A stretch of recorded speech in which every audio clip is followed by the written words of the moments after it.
제2장 노예의 삶을 선택한 사람들. 2장 일부. 왜 진보 정권이 집권하면 부동산 가격이 더 오를까? 왜 어떤 시기에는 월급을 모아도 집값이 더 멀어지는 걸까? 왜 서민을 위한다는 정책이 오히려 자산 격차를 키우는 걸까? 부의 인문학은 이 불편한 질문을 정면으로 다룬다. 정치 성향의 문제가 아니라 돈의 흐름이라는 관점에서 말이다. 많은 사람들은 진보 정권이 집권하면 부동산 가격이 안정될 것이라 기대한다. 복지 확대와 서민 보호, 부동산 규제 강화, 이런 이미지가 강하기 때문이다. 하지만 현실은 종종 정반대로 흘러간다. 역사적으로 보면 진보 정권 시기에 부동산 가격이 크게 오른 사례가 반복된다. 이 현상은 우연이 아니다.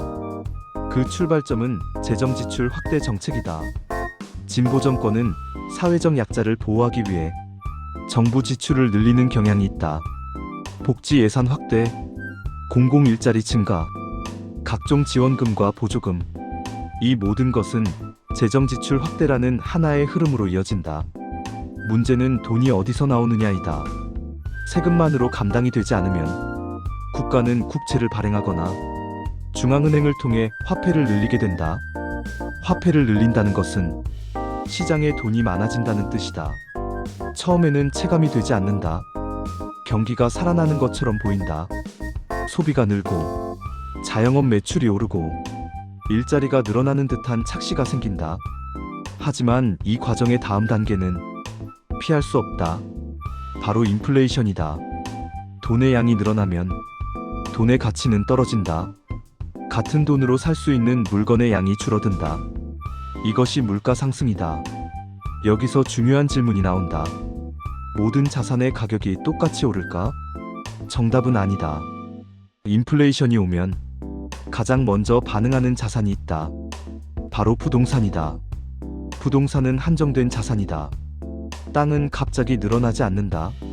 도시는 하루아침에 확장되지 않는다. 반면 돈은 늘어난다.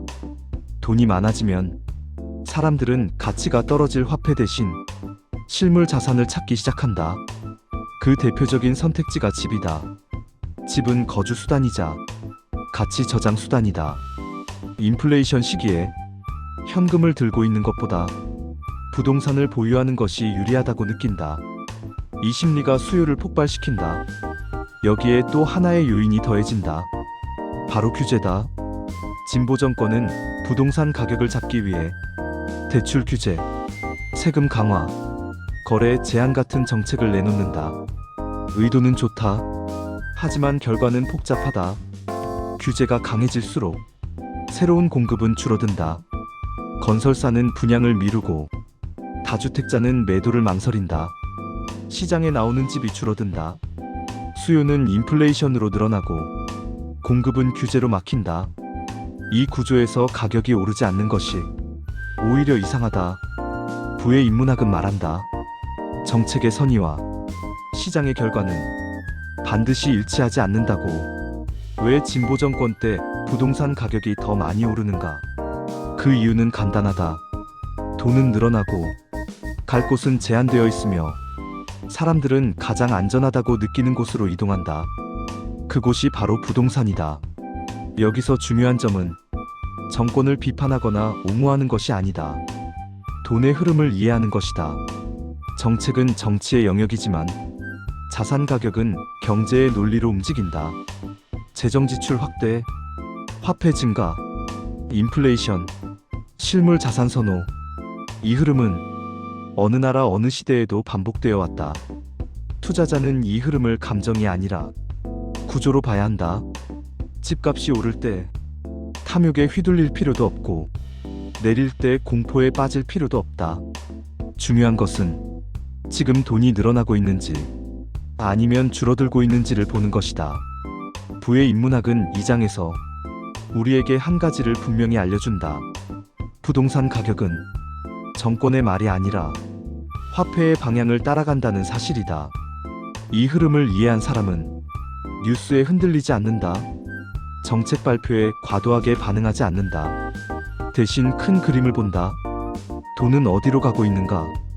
그리고 그 돈이 머무를 곳은 어디인가? 이 질문에 답할 수 있을 때 비로소 부동산 시장은 두려움의 대상이 아니라 이해의 대상이 된다. 2장 2부 전략적 사고 없이 무턱대고 열심히 하면 빨리 망한다. 아무리 열심히 살아도 왜 어떤 사람은 부자가 되고 어떤 사람은 제자리일까? 노력은 배신하지 않는다는 말 정말 사실일까? 이 책은 그 질문에 불편하지만 정확한 답을 던진다.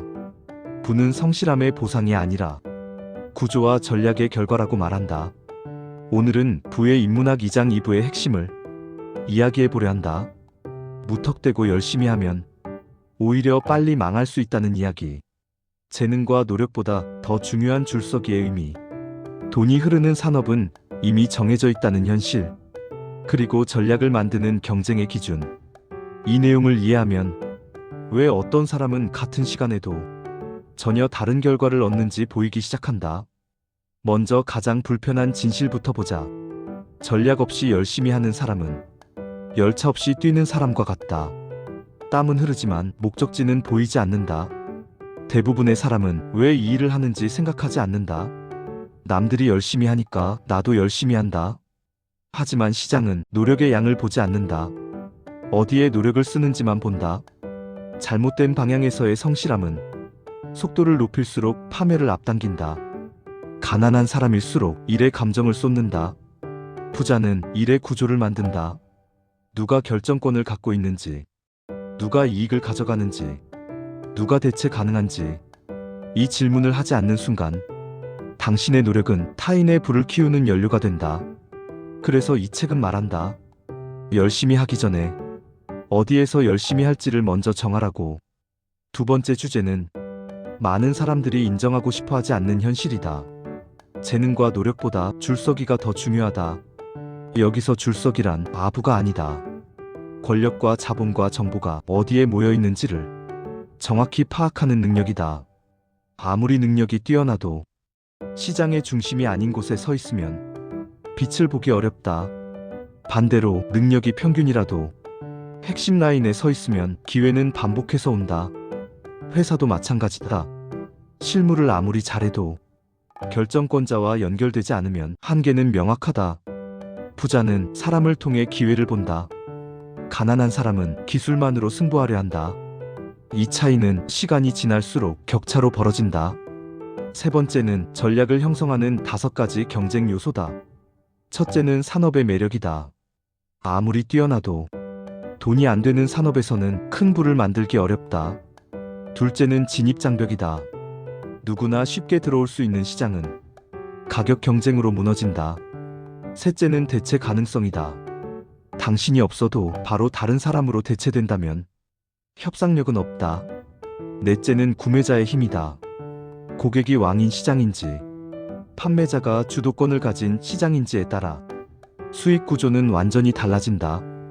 다섯째는 경쟁자의 수준이다.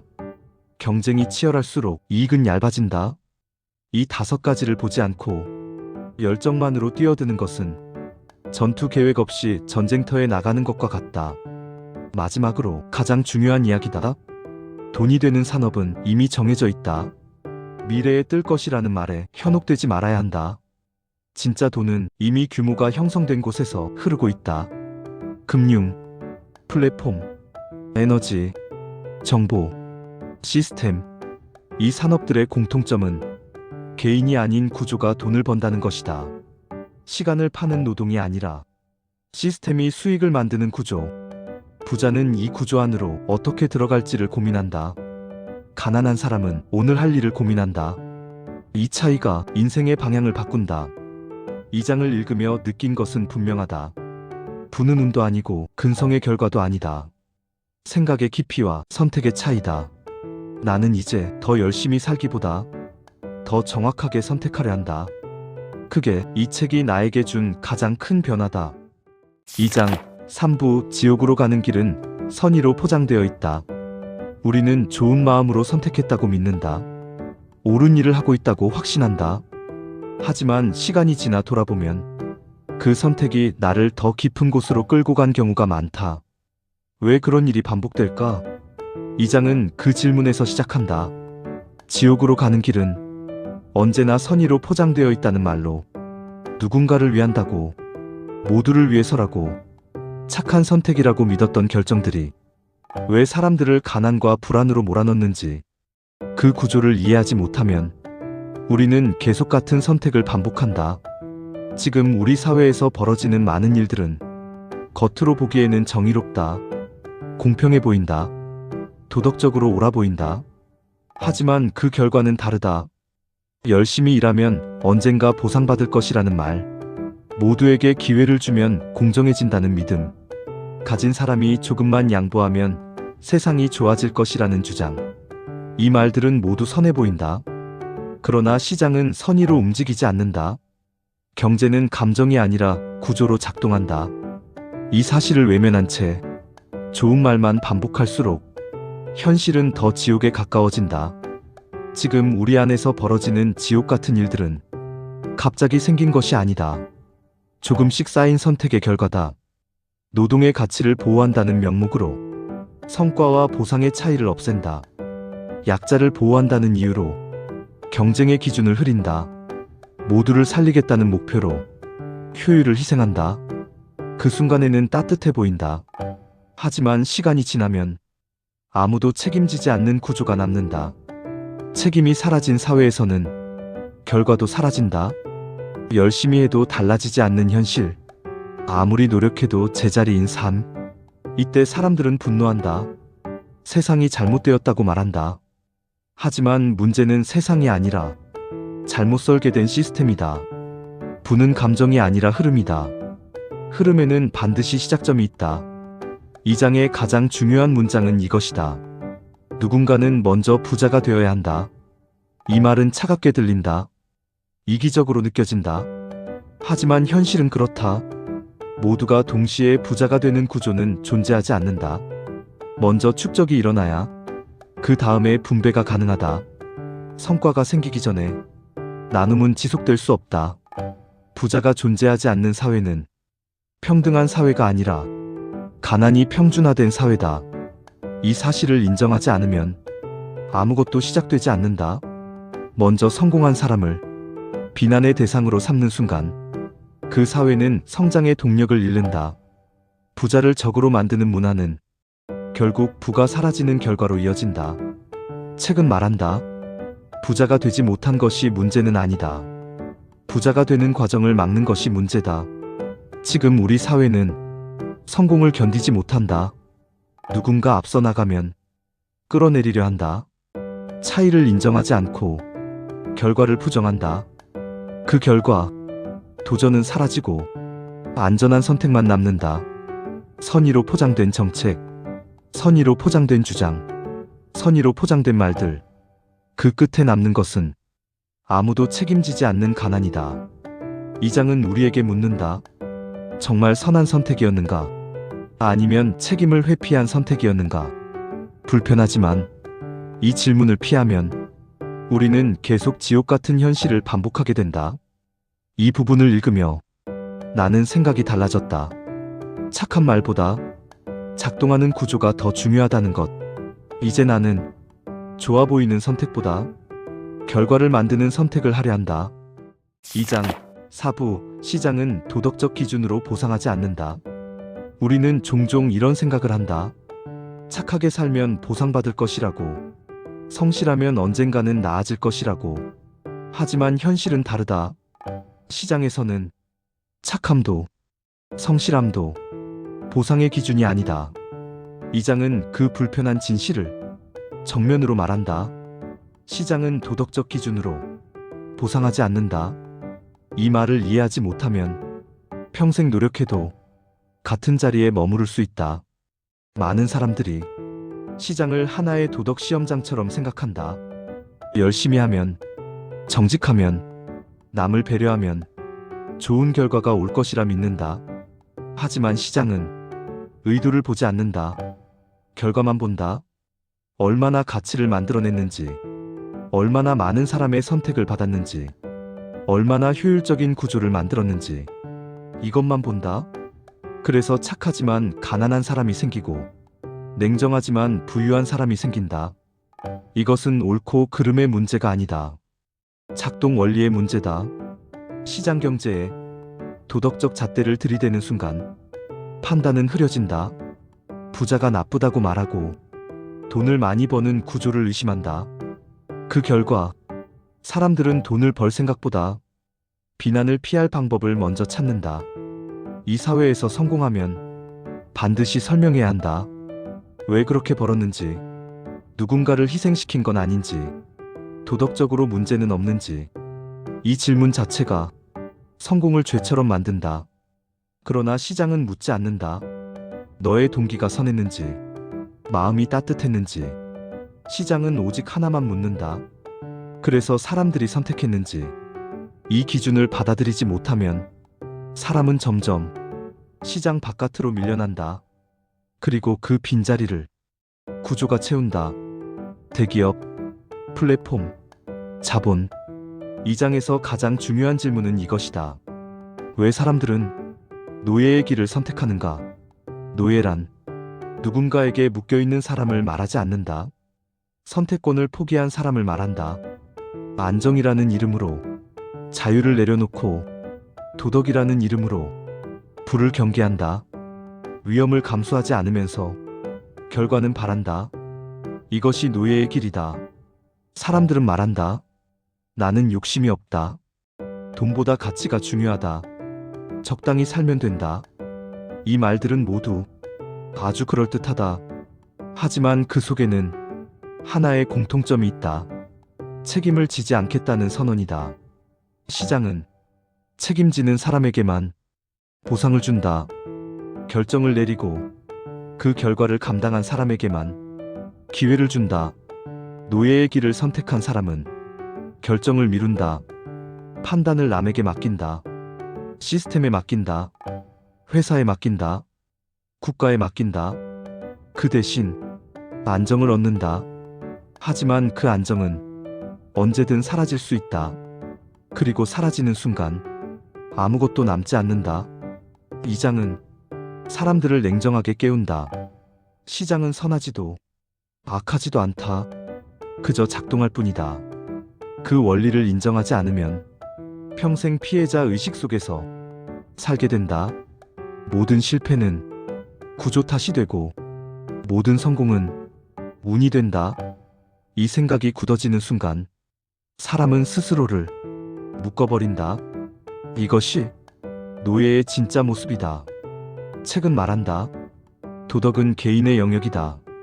시장은 결과의 영역이다. 이 둘을 혼동하지 말라고 이 장을 읽으며 나는 확실히 느꼈다. 이제는 착하게 살 것인지가 아니라 어디에서 승부할 것인지를 먼저 고민해야 한다는 것을.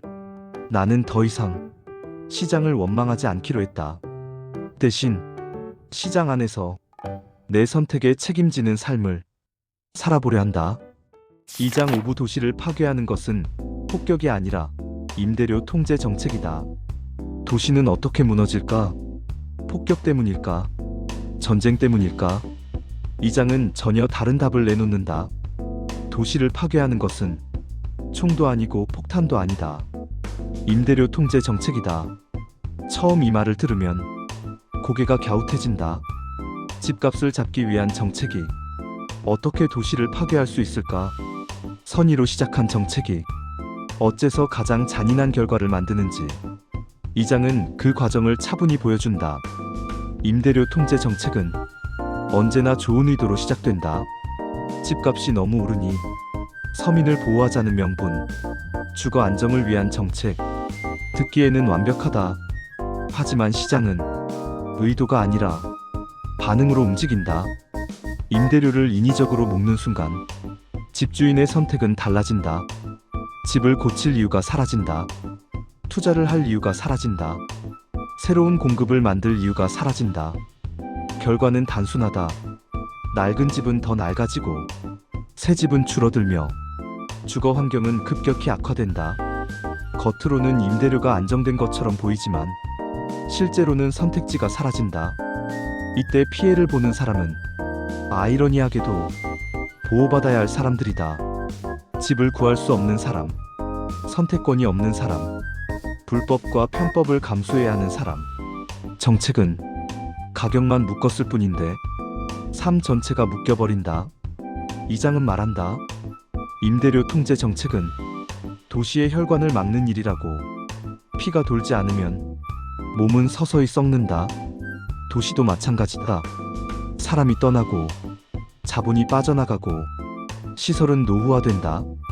겉으로는 정의로운 정책이 속으로는 도시를 파괴한다. 이것이 임대료 통제 정책의 부작용이다. 문제는 이런 결과가 반복해서 증명되었음에도 같은 선택이 계속된다는 점이다. 왜일까? 정책을 만드는 사람은 결과가 아니라 의도를 평가받기 때문이다. 선한 말은 박수를 받지만 나쁜 결과는 다음 세대의 몫이 된다. 이장은 여기서 더 근본적인 질문으로 나아간다. 왜 시장 경제와 사유재산이 필요한가? 많은 사람들은 시장 경제를 차갑다고 말한다. 사유재산을 이기적이라고 말한다. 하지만 현실은 반대다. 사유재산이 보장될 때 사람은 책임을 진다. 내 것이기에 관리하고 개선하고 미래를 생각한다. 시장 경제가 작동할 때 정보는 가격으로 전달된다. 어디가 부족한지, 어디에 수요가 있는지, 무엇이 과잉인지 정책으로 이 신호를 지워버리면 사람들은 눈을 감고 움직이게 된다. 그 결과는 항상 왜곡이다. 이장은 정책이 악해서가 아니라 구조를 무시했기 때문에 문제가 생긴다고 말한다. 도시는 사람과 자본과 선택이 자유롭게 오갈 때 살아난다. 통제는 잠시 안정을 주지만 장기적으로는 생기를 빼앗는다. 이 진실을 외면할수록 도시는 더 빨리 늙는다.